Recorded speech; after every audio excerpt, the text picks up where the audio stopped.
क्षमा करते हैं। 10 में 4 भी टुकड़ा तस्मिच्छामिदुग्रहं तस्मिच्छामिदुग्रहं हे त्रिलोकीनाथ भगवन् हे देवादिदेव भगवन् हे सर्वज्ञ प्रभु भगवन् थाई दीप में विराजमान तीन कम नवकर विराज के चरणों में आना बारंबार पूज्य गुरु विराज सगति विश्व सारथी को माना बारंबार बोलिए परम पूज्य उपाध्याय श्री व्यंजन सागर जी गुरुदेव के चरणों में बारंबार नमोस्तु नमोस्तु नमोस्तु। बोलिए परम पूज्य मुनि श्री विश्व के सागर जी गुरुदेव के चरणों में हमारा बारंबार आपस में हंसते हुए मुस्कुराते हुए जय जय भगवान की जय करें। आदिनाथ भगवान की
क्वेश्चन आपको बताना है राम की पत्नी का नाम सीता था। और तीसरा क्वेश्चन आपको बताना है पार्श्वनाथ भगवान का वो पाव कैसे हुआ। तुरंत जवाब देना है। थोड़ा सा करके बैठो। हाँ जी आइए नाम बोलिए।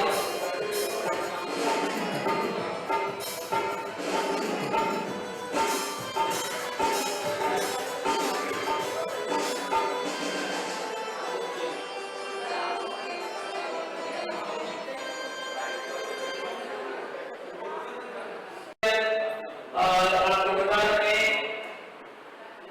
जल्दी आओ तुरंत जाओ फटाफट। कसाई पांच होती है बैठ जाओ। कसाई तो चार होती है। हाँ अगले टाइम की आ जाओ हेमंत जी।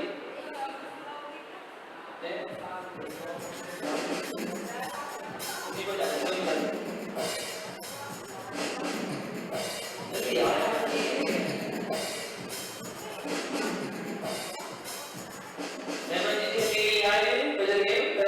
आपको बिना बोले बताना है।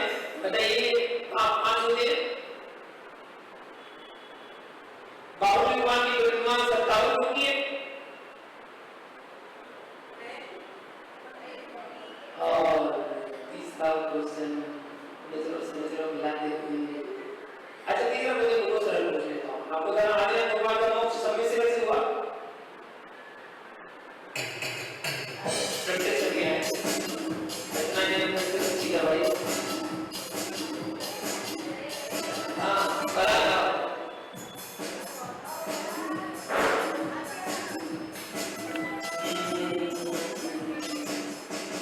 पहला क्वेश्चन आदिनाथ की दो पुत्रियां थी। बैठ जाओ कोई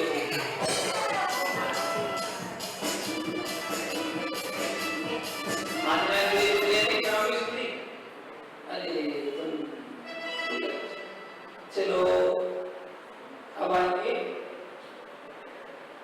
वंशिका।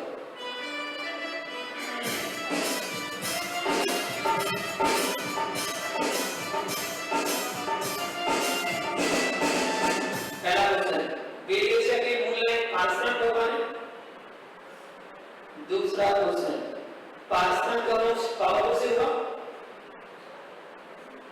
तो तेज मानस पे थोड़ी अभी हुआ कैसे वाली।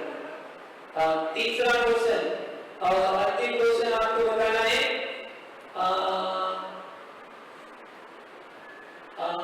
आपको बताना है बाल ब्रह्मचारी तीर्थंकर पांच हुए। बाल ब्रह्मचारी तीर्थंकर पांच हुए। सोच के बताओ। अन्य सही है।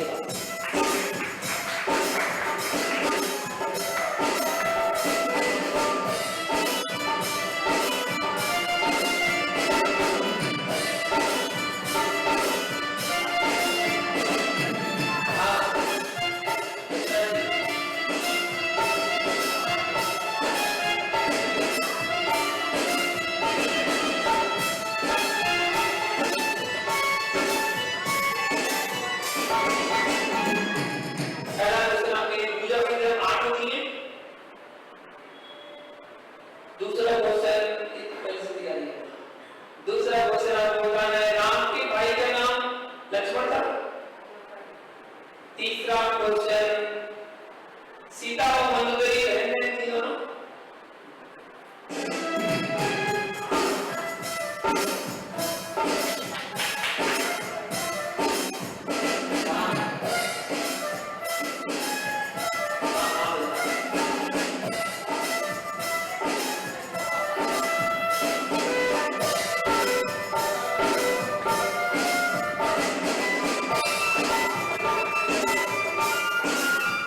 पहला क्वेश्चन आपके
बाकी होते हैं।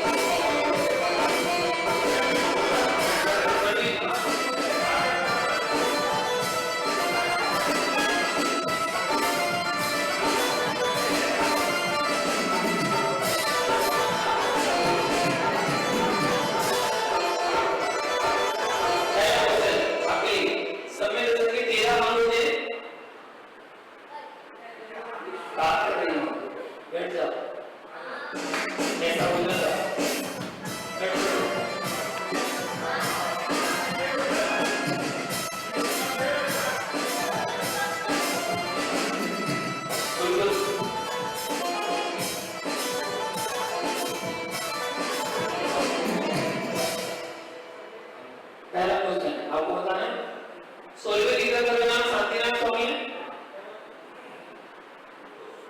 बोलना नहीं है, आप बोलो। हाँ, बोलना नहीं है। दूसरा क्वेश्चन आपके लिए बताना है, यहाँ पर 11 दिन की भगवान की अर्चना चल रही है, बोल क्यों गए? क्वेश्चन सेंस, तो बोले क्यों? बोल गए। एक और क्वेश्चन द्वारा पूछा जाएगा, बोलना था नहीं, एक क्वेश्चन जवाब तुम्हारा, 2 क्वेश्चन के जवाब देना है, 3 क्वेश्चन जवाब आपको सही होना चाहिए, तभी आपको प्राइज मिल सकती है। बताइए, भगवान का जब अभिषेक होता है, जब भगवान का अभिषेक का जो जल लाया जाता है, वो जल क्षीर सागर से लाते हैं, नहीं लाते? तीसरा और अंतिम क्वेश्चन आपके लिए जवाब सही हुआ तो आपको भी प्राइज मिल जाएगी, और जवाब नहीं दे पाए तो आप बैठ जाएंगे। आपको बताना है, सीता जी ने अपनी परीक्षा दी थी, नहीं दी थी? सही जवाब।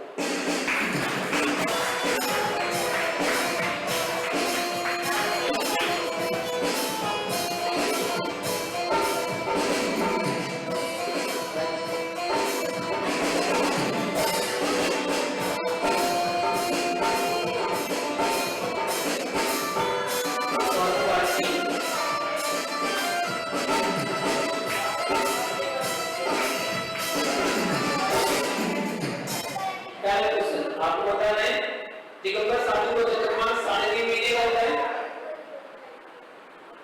दूसरा क्वेश्चन आपको बताना है, नमोकार मंत्र में 58 अक्षर 35 मात्राएं होती हैं।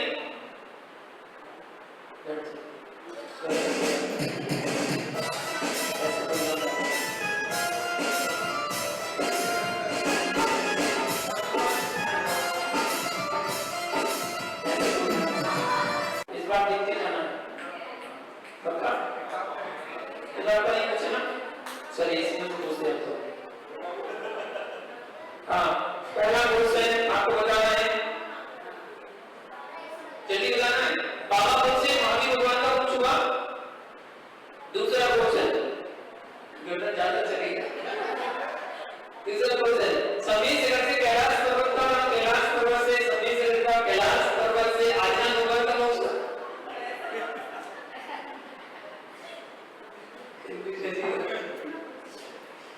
चलो दूसरा क्वेश्चन पूछ रहा हूँ, इसी में से पूछ रहा हूँ, दूसरा सा पूछ रहा हूँ, तो दूसरा बताए थे बस।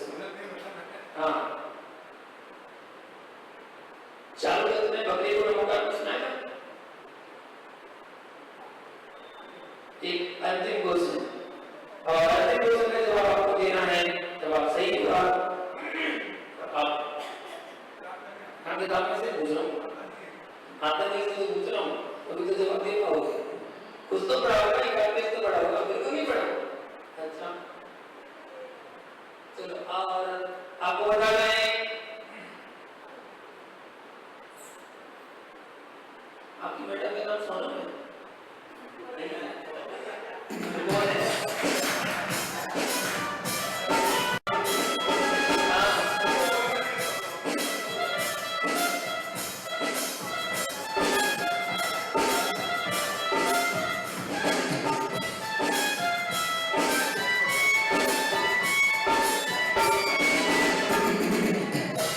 कैलाश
बता दीजिए नाम बता दीजिए।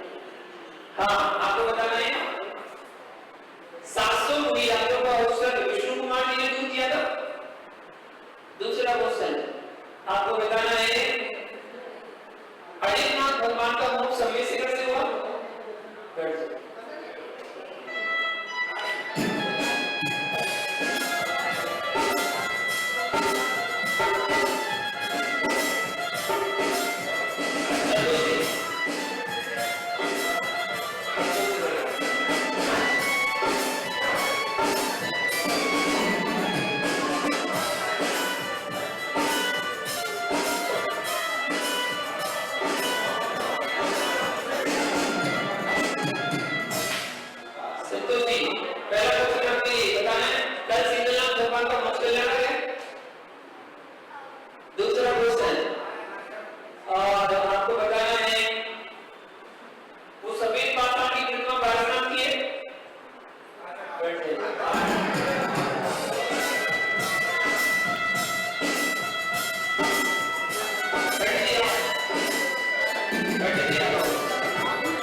यहाँ पर जो मार्ना बना हुआ है वो पास का इसका नाम है।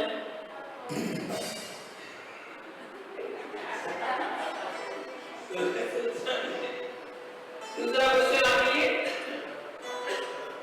आपको बताना है। दूसरा क्वेश्चन मान लीजिए आपको ये बताना है इनका नाम विश्व के सागर नहीं रहते।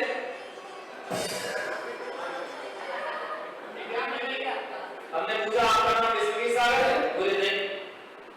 विश्व के सागर नाम है आपका विश्व के। वाह बहुत बढ़िया आपको अपना नाम याद है। तीसरा और अंतिम क्वेश्चन आपको बताना है पारसनाथ भगवान का मोक्ष चंपावत से हुआ।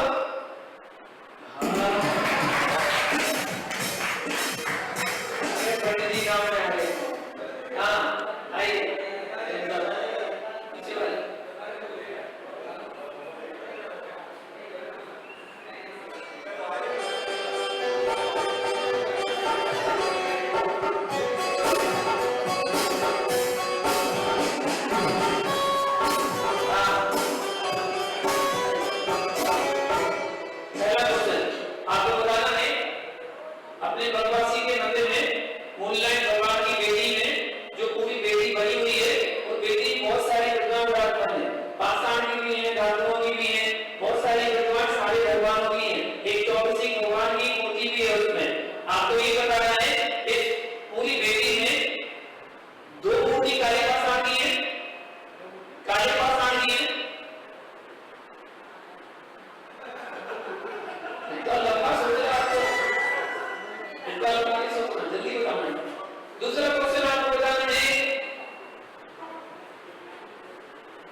आपको बताया जैनों में तीर्थंकर 24 होते हैं।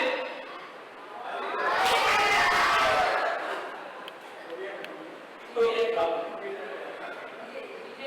हरी आओ, हरी तो खिलाया जाओ, सब विजय भी आया। आज सबको मौका मिलना चाहिए, जो मौलवी सामने दिख जाए सब पूछ लीजिए।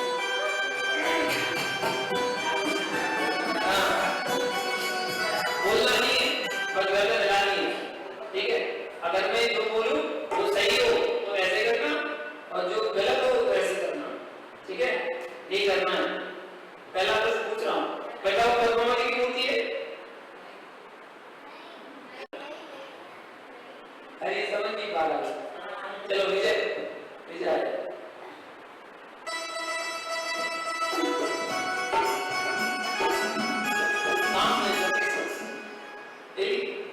बहुत बढ़िया। चलो पहला क्वेश्चन आपको बताना है कि पद्मावती माता है। दूसरा क्वेश्चन, संवेद शेखर से 24 सितंबर को मोक्ष हुआ। तीसरा और अंतिम क्वेश्चन, और आपको बताना है, आपको बताना है, आपको बताना है, जब मैं संवेद शेखर चतुर्मास करने आया था तो कलकत्ता से गया था। बिल्कुल सही जवाब।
आपको बताना है बाल ब्रह्मचारी तीर्थंकर 5 हुए, जल्दी देना और टाइम नहीं लगाना। दूसरा क्वेश्चन आपको बताना है, दूसरा क्वेश्चन आपको बताना है, आपको बताना है संबंध भगवान का मोक्ष कहाँ से हुआ? जल्दी तुरंत देना है। तीसरा क्वेश्चन का जवाब आपको देना है और वो है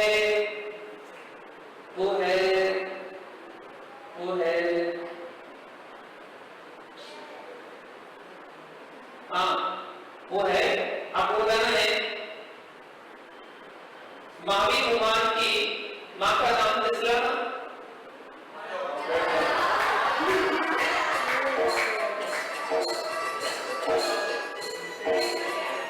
आने वाले जल्दी आप दोनों आगे जल्दी बताइए। अरे जल्दी क्या बदल गेम चल रहा, बदल गेम। आपका नाम आपका बैठा होना है, जो मैंने बोला अगर वो सही है तो ऐसे करना है, बोलना नहीं है, बस बदल जानी है। और जो गरम गरम जो भी बोला आप सब कुछ नहीं। चलो पहला क्वेश्चन आपको बताना है, सुभाष जी के लिए लिया है और सही का गलत और गलत का सही जवाब देंगे। आपको पहला क्वेश्चन का जवाब देना है, ये पाकिस्तान का कौन है?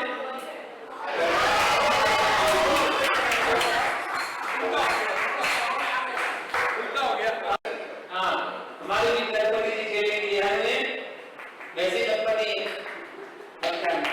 चलो पहला क्वेश्चन आपके लिए बताना है, सामने बोल रहा है भगवान की जो बेटी है उस बेटी में 2 सफेद पाषाण की मूर्तियां हैं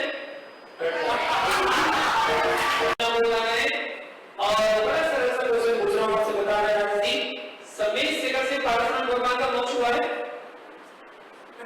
दूसरा क्वेश्चन आपके लिए, पहला क्वेश्चन सही हो गया और दूसरा क्वेश्चन आपको जवाब देना है कलकत्ता से चंद्रपुर भगवान का मोक्ष हुआ।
हम दोनों आज से विराट सर की शिष्य।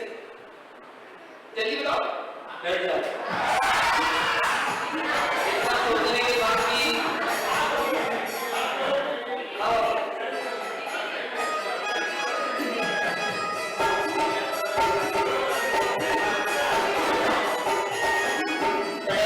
हाँ, पहला क्वेश्चन और पजल गेम खेल रहे हैं आप। सही का गलत, गलत का सही जवाब आपको केवल गर्दन घुमाकर ही जवाब देना है।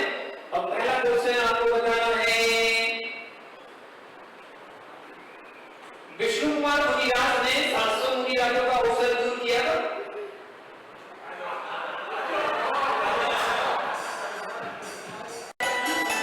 पजल गेम जल्दी जल्दी सब खेल।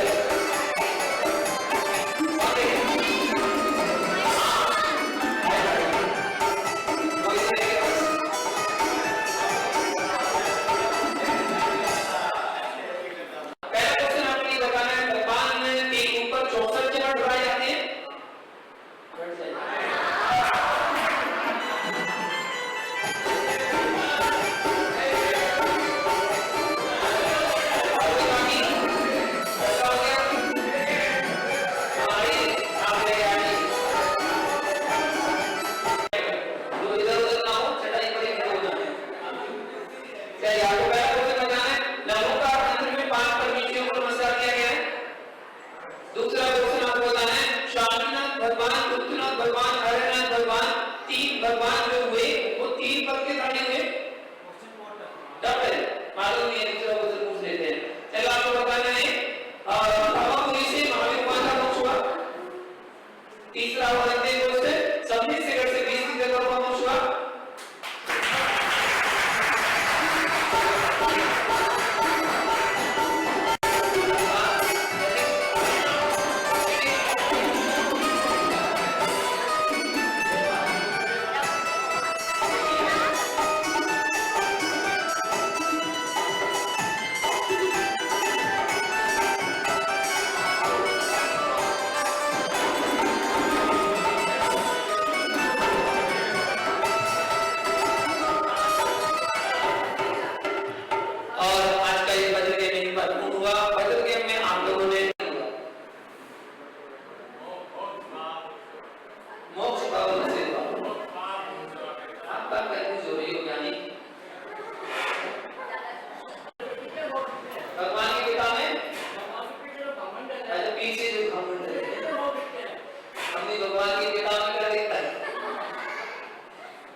क्या कारण? ईर्ष्या। ईर्ष्या के कारण, घमंड के कारण कि मैं इतनी रानियों में सबसे बड़ी रानी पटरानी हूँ, ऐसा नियोग उसका बनता है कि चक्रवर्ती की जो मुख पटरानी होती है वो निसंतान होती है, बांझ होती है, उसकी कोई संतान नहीं होती और वो मरकर नरक जाती है, ऐसा नियोग है। और नियोग में कोई तर्क नहीं होता, क्यों कैसे, वो तो है सो है। कारण क्यों किया जाता है? श्रावक की पहचान है देखो कभी, जब तक यज्ञ कभी धारण नहीं किया तब तक वो श्रावक कहलाने का अधिकारी नहीं है। 8 साल की उम्र में जैन श्रावक के लिए उपनयन संस्कार और यज्ञोपवीत संस्कार किए जाते हैं। उपनयन मतलब मुंडन कराते हैं, यज्ञोपवीत मतलब जनेऊ धारण कराते हैं।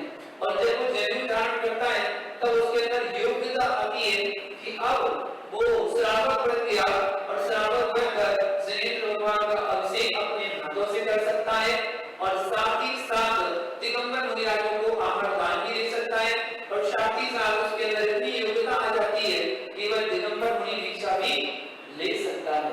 इतनी योग्यता उसके अंदर हो जाती है और साथ साथ अनेकों बीमारियों से बच सकता है। जो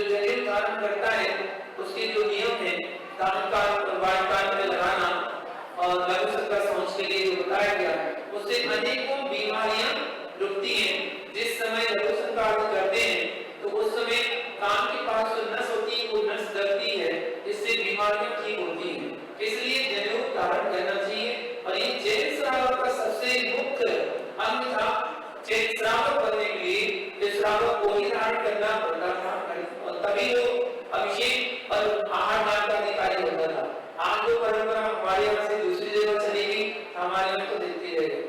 आज लेकिन कोई साधु नहीं, साधु में हमारे मूल संघ में जनेऊ धारण नहीं कराया जाता था, बिना जनेऊ के आहार नहीं लेते थे। जनेऊ धारण करें उसके बाद ही आहार लेते थे, ऐसा नियम संघ में, मूल संघ में चलता था। तो ऐसे कई साधु आज भी हैं जो बिना जनेऊ के आहार नहीं लेते। पहले श्रावक बनो उसके बाद आहार लेना। नमस्ते गुरुदेव, क्या ईमानदारी से जीना जरूरी है क्या? हम जैसे पहले 5 अणुवृत्तों का व्याख्यान दिया गया है और 5 अणुवृत्तों का व्याख्यान में अहिंसा, सत्य, अस्तेय, ब्रह्मचर्य और अपरिग्रह, मतलब परिग्रह, प्रमाण, ये श्रावक की पहचान है। इसलिए ईमानदारी से अपने जीवन को यापन करना, न्यायपूर्वक धन को कमाना, ये हमारा धर्म सिखाता है। कम खाओ, गम खाओ, ज्यादा जोड़ने के चक्कर में पाप को मत जोड़ो। तो व्यक्ति ज्यादा पैसे जोड़ने के चक्कर में पाप को जोड़ता है, फिर उस पाप के फलों को स्वयं ही भोगना पड़ता है। इसलिए जितना मिला है, इतना नीतिकारों ने कहा है कि जो प्राप्त है वो पर्याप्त है, अर्थात जितना मिला है उतने में संतुष्ट रहना चाहिए, खुश रहना चाहिए। हम जितना प्राप्त करते हैं उतने में तसल्ली रखना चाहिए, आदमी व्यक्ति खुश रह सकता है।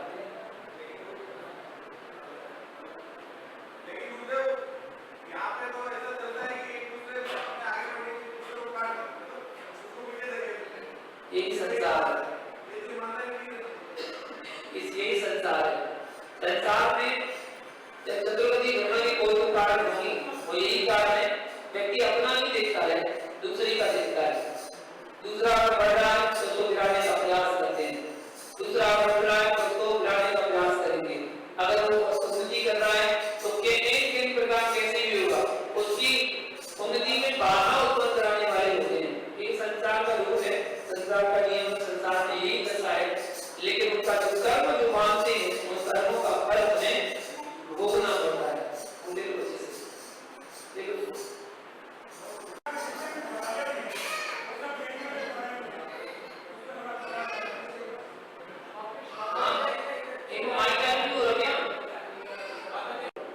गुरुदेव जैन धर्म बोलता है ईमानदारी से जीना है, लेकिन स्वतंत्र भारत के इतिहास में जितना भी बड़ा घोटाला हुआ है सिर्फ जैनियों ने बड़ा हुआ है।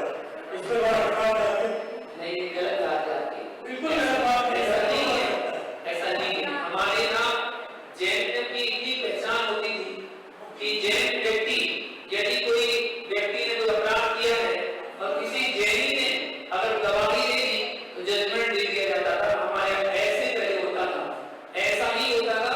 जज साहब के पास जैनी गवाही देना चला गया, बस फिर और कुछ नहीं पूछना, क्योंकि जैनी ने गवाही दी, सत्य बोला उसने। पहले ऐसा था, लेकिन जब जैनी लालची हो गए, लोभी हो गए, व्यवसाय में आ गए, तो वो भी फिर झूठ बोलने लग गए और चोरी करने लग गए।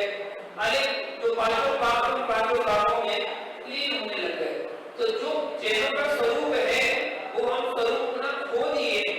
अगर अपने स्वरूप में रहे, भगवान महावीर के सिद्धांतों को अपनाए, तो मैं तो कहता हूँ अगर महावीर भगवान के जो 5 सिद्धांत हैं जो उन्होंने बताए, प्रचार किए, अगर वो 5 सिद्धांतों को विश्व का हर व्यक्ति अपना ले, उसको धारण कर ले, तो जितने भी आपको मिलिट्री में पैसे खर्च करने पड़ रहे हैं, वो मिलिट्री की जरूरत नहीं पड़ेगी, ना बॉर्डर बनाने की जरूरत पड़ेगी, ना आपको अदालत बनाने की जरूरत पड़ेगी, ना वकील की जरूरत पड़ेगी, ना पुलिस की जरूरत पड़ेगी, ना कोतवाली की जरूरत पड़ेगी, ना लॉकर की जरूरत पड़ेगी। आपको कुछ जरूरत नहीं पड़ेगी, केवल महावीर के 5 सिद्धांतों को विश्व का हर व्यक्ति अपना ले बस। तो भगवान महावीर स्वामी ने तो सबको अच्छे से जीना सिखाया है, अच्छा उपदेश दिया है, हमने उसको अच्छे से नहीं अपनाया, तो हमारी गलती है, धर्म की और भगवान की गलती नहीं है।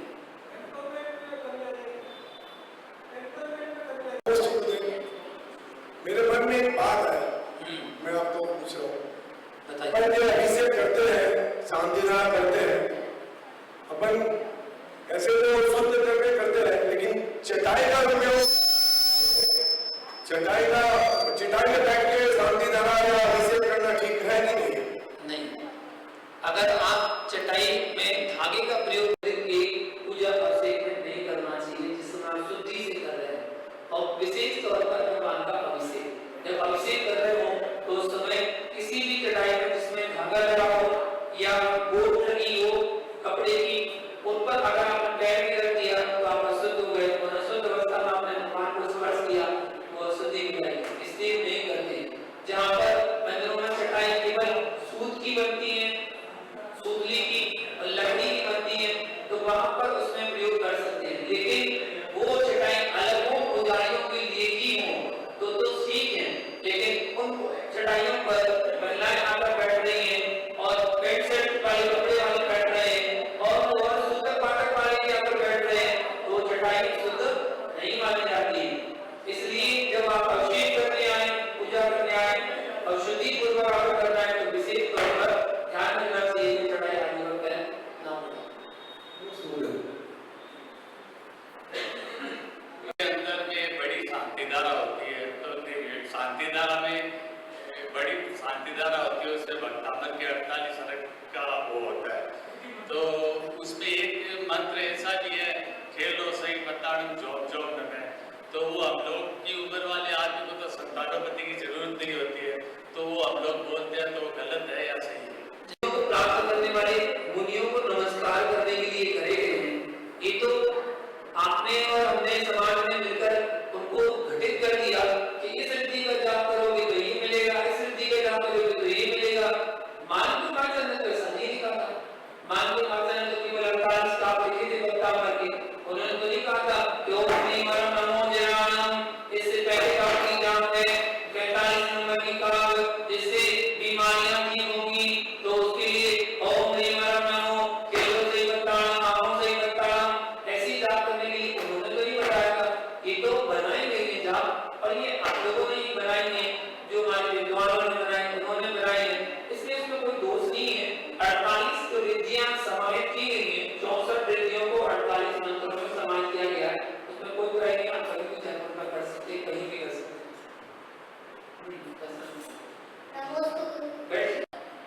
अगर हम लोग अभिषेक करें तो हम लोग चेयर में खड़ा होकर कर सकते हैं। काय में खड़े होके? चेयर पर खड़े होके। चेयर का प्रयोग ना करके स्टूल का प्रयोग करें। लकड़ी की कोई चौकी हो तो चौकी का प्रयोग करें तो अच्छा है। और कुछ ना से कुछ अच्छा, अगर कुछ नहीं मिलता है उसके लिए अगर आप स्टूल लेते हैं कर सकते हैं। हाइट नहीं है तो, क्योंकि उम्र 8 साल हो जाती है और 8 साल की उम्र में व्यक्ति का अभिषेक करने का अधिकारी बन जाता है, तो 8 साल में अभिषेक करने के लिए हाइट भी छोटी है, तो उसके लिए कुछ ऊंचा होने के उपयोग करें तो कोई निवृत्ति निकांचित कर्म क्या होती है? बहुत खतरनाक। जो आपके कसाय भाव है ऐसे करते हैं तो उनसे निवृत्ति निकांचित कर्मों का बंध होता है। कर्म की अवस्थाएं हैं और जिनका कर्म का फल जिसने मांगा है उसको भोगना ही पड़ता है, चाहे वो कैसे हो गए तो उसको भोगना ही पड़ता है, वो कर्म करते नहीं है। तो एक साथ गुरु के चरणों में जो बांधे उन्हीं के चरणों में कटेंगे, आपका फल भोगना ही पड़ता है। एक बार आपने बोला था कि हर समय अच्छा है, हर पहर अच्छा है, हर घड़ी अच्छी है, हर दिन अच्छा, हर साल अच्छा, हर महीना अच्छा, सब कुछ अच्छा। तो फिर जो अधिक मास का जो महीना आता है उसको ऐसा क्यों बोला जाता है कि इसमें ये काम नहीं करना चाहिए, वो काम नहीं करना चाहिए, ये काम करने से ऐसा होगा, वैसा होगा, हमारे वो ऐसा हो गया, वैसा हो गया। अपने आप को ज्ञानी मानने वाले ऐसे विद्वान हैं, ज्योतिषाचार्य हैं, तो कहीं कभी कोई घटना घट गई होगी किसी कारणवश, उसको अशुभ मानने लगते हैं कि अशुभ हो गया। जैसे किसी त्योहार के दिन परिवार का कोई सदस्य चला जाता है, कोई अनग्रह हो गया, अनग्रह हो गया। अब कैसा अनग्रह होगा? बोले उस तिथि पर, उसी त्योहार पर किसी का जन्म होगा, तभी वो संकट टलेगा, तभी वो दूर होगा। ये सब पूरी बात मान्यता बनाई और वो चली आ रही है। अब वो आगे तक चलती रहेगी। जिसको जाना है वो जाना है, जिसको आना है उसको आना है। जन्म मरण तो अपनी आयु का खेल है।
वंदामि मैं आपकी वंदना करता हूँ, नमस्सामि मैं आपको नमस्कार करता हूँ। दुख खो इसलिए कर रहा हूँ मेरे दुखों का क्षय हो। दुख आते कहां से?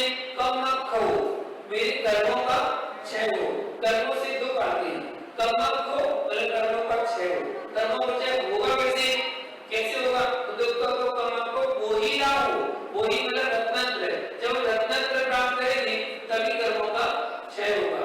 कम मत खो दुख को कम मत खो वो ही ना हो सुगति गमनम। इसी से हमारी सुगति में गमन होगा। और सुगति में गमन कैसे होगा? जब हम समाधि मरण करेंगे तो समाधि मरण और समाधि पूर्ण मरण, जब समाधि पूर्वक मरण करेंगे तो क्या प्राप्त होगा? जिन गुण संपत्ति हो मरण, जिन्हें भगवान की गुण गुणी संपदा हमें प्राप्त होगी। तो ऐसी मंगल भावना के साथ हमें गुरु के सामने, भगवान के सामने विधि क्रम में एक प्रार्थना करना चाहिए। नमोस्तु गुरुवर। नमो जिनाम का क्या अर्थ है? नमो जिनाम जिनेंद्र भगवान के लिए नमस्कार है। ऐसे ऋद्धिकारी मुनिराजों के लिए बताया गया है। जैसे वक्ताओं की 48 कारों में पहली ऋद्धि का नाम है नमो जिनाम, जिनेंद्र भगवान के लिए नमस्कार हो, ऐसा इसका अर्थ बताया गया। नमस्कार। बचपन में कहानी पढ़ते थे मुंशी प्रेमचंद की बेटी की, तो नहीं पढ़ी, हमने नहीं पढ़ी। मुझे कुछ क्वेश्चन तो पूछा उसी से संबंधित नीट की ईंट, नीट की ईंट मुंशी प्रेमचंद की। हाँ ये तो कहानी सुना। अभी क्या है, समाज के अंदर नीट की में काम करने वाले बहुत सकते हैं, लेकिन वो सामने नहीं आते और कंगूरा ये सोचते हो हमेशा सामने इधर घूमते रहते हैं। उसका क्या कारण है? मैं कुछ समाधान कर। देखिए न्यू की ईंट, कुछ श्रावक ऐसे होते हैं जो ईंट का काम करते हैं। न्यू की ईंट मतलब आपको इमारत खड़ी करनी है तो पहले नींव बनाना बहुत जरूरी है। और नींव का जो पत्थर होता है वो दिखता नहीं है। इमारत की बिल्डिंग पूरी दिख जाएगी, नींव के ऊपर का पूरा हिस्सा दिख जाएगा, लेकिन नींव के अंदर जो डाला गया वो पत्थर आपको दिखता नहीं है। लेकिन वो इतना स्थिर होता है कि उसके स्थिर होते ही पूरी इमारत खड़ी हुई है। अगर नींव का पत्थर हिल गया तो इमारत ढह जाएगी। तो नींव का पत्थर तो ऐसा है कि जो सामने दिखता हुआ नहीं दिखता हुआ भी अपना पूरा काम कर रहा है। और जब तक बिल्डिंग है तब तक नींव का पत्थर जब तक काम कर रहा है तब तक बिल्डिंग खड़ी हुई है। इसलिए नींव का पत्थर अपने आप को ये ना सोचे कि मेरा तो कोई काम ही नहीं रहा, मेरा कोई देख ही नहीं रहा। वो तो अंदर रहकर भी सबको संभाल के रखता है। नींव का पत्थर तो नींव का पत्थर ही कहलाता है। जब बालनाथ भगवान की नियम कल श्यामनाथ भगवान का 40वां पढ़ने का नियम 11 तारीख का। और खाने पीने में कल का क्या करेंगे? कल नींबू खाने का क्या?